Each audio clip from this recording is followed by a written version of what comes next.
Welcome on in, guys. Three bold takes again, and this is part two to our interview of two-time national champion Marquis Maze.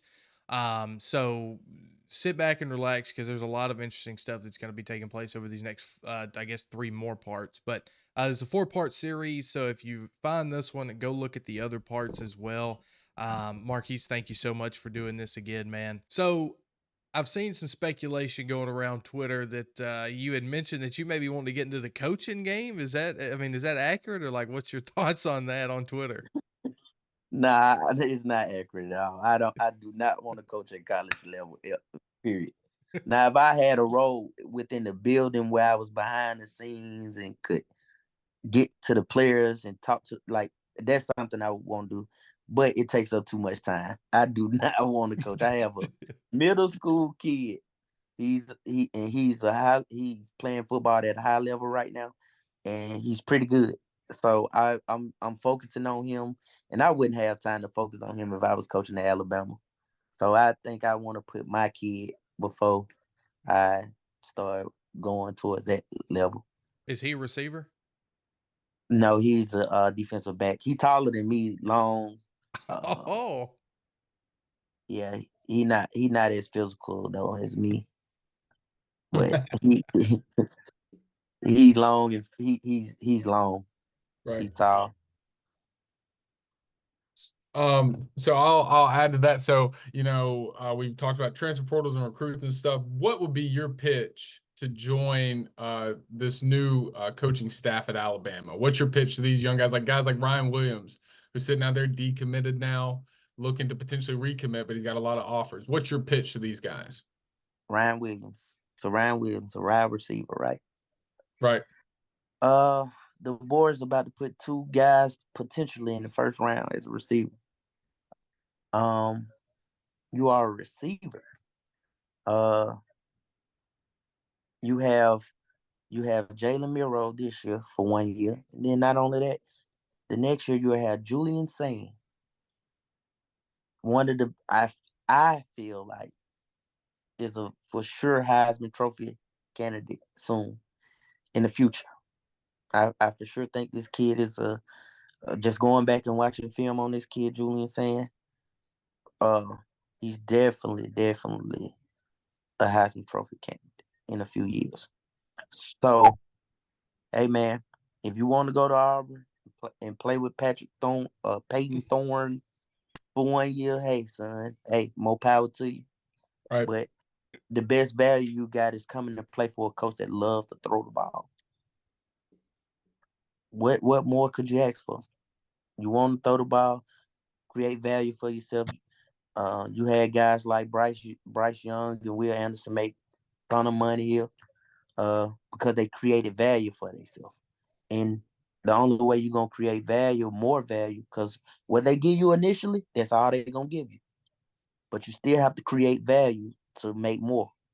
So I feel like you will be able to create a ton of value as a freshman because we got guys leaving. And you got the keys to the ride if you want it. But if you don't, we'll find somebody else. That's how I feel. I don't sugarcoat with Nikki. I don't want to sugarcoat with them. That would be my pitch to Ryan Williams. love that. If you want to go to those schools, I mean those schools that haven't recruited like Alabama. Alabama still is Alabama. It's gonna be a lot of eyes on Alabama this year. You can bet that your last dollar on that.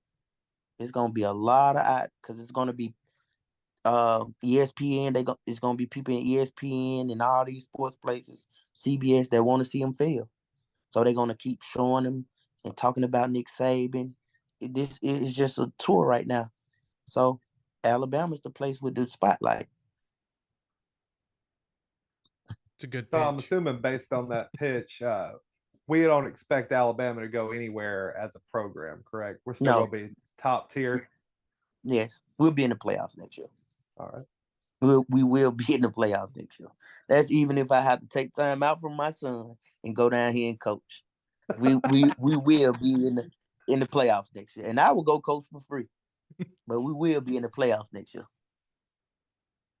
I love it. I love it because I mean, it is the Alabama standard, and it's something that Saban really prided himself on building was not just you know a program there, but also creating value for the players themselves, right? Like he talks about that all the time. Mhm. Um, so it's very interesting that you brought that up as well because it seems like Saban's kind of instilled in you, certain values and principles as well, and also I wanted to mention this on the transfer portal video, but it seems like pride, school pride, has kind of gone by the wayside in college football. Players leaving, players decommitting, that sort of thing. When you were in school, that team, that script A that was on your jersey, that meant everything to you, didn't it? Yeah, it did. The people, my brothers.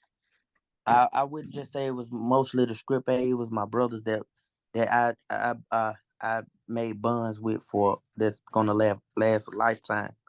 Uh, Never want to just say, "Hey, man, I'm leaving," or in what you like. I don't know. I just feel like not to the recruits.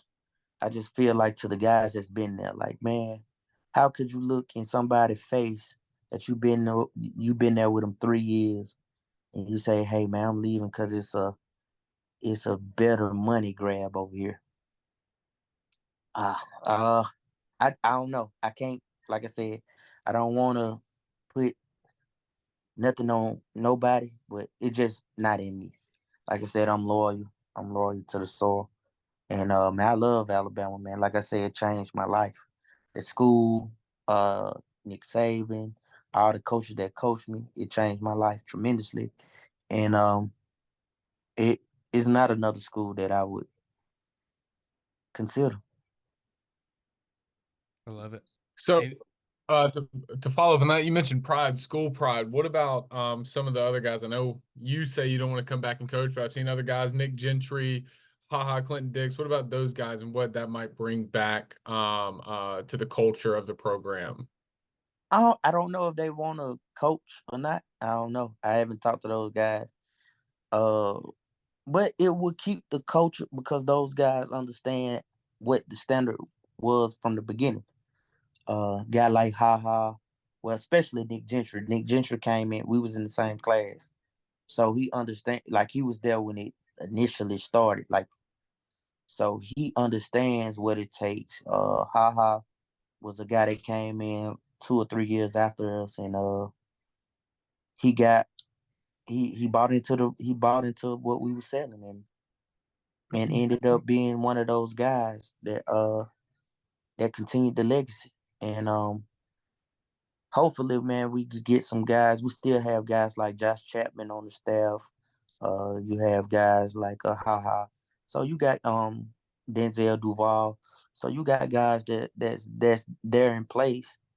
But I feel like with that open door policy that the boy said he's gonna have, I feel like because we was on like a 3-way call, maybe like a 5-way, maybe six, like my buddies, and we was like, man, we got to go down there and just as a group and just figure it out and help the boy figure it out. And I think we planning on doing it. So like I said, we just trying to wait till all of this chaos calm down a little bit. any other questions? Good to hear. Man, dude, thank you so much for doing this, man. It's been an honor to talk to you, and it's been a blast, man. I hope to have you back on at the end of next year so we can talk about how it all went down in year one, because I know we're super excited for the year as well. As the rest Yeah. of the world is, the rest of college football world is, just like you mentioned, all eyes will be on Alabama. Um, but thanks so much, man, and appreciate you guys watching as well. Hope you enjoyed this. More content coming soon. Uh, Follow Mr. Maze here on Twitter because he is a blast. He's an excellent follow on Twitter if you have not already. Thanks for watching, guys. We'll see you next time. All Bye. right. Thanks for having me.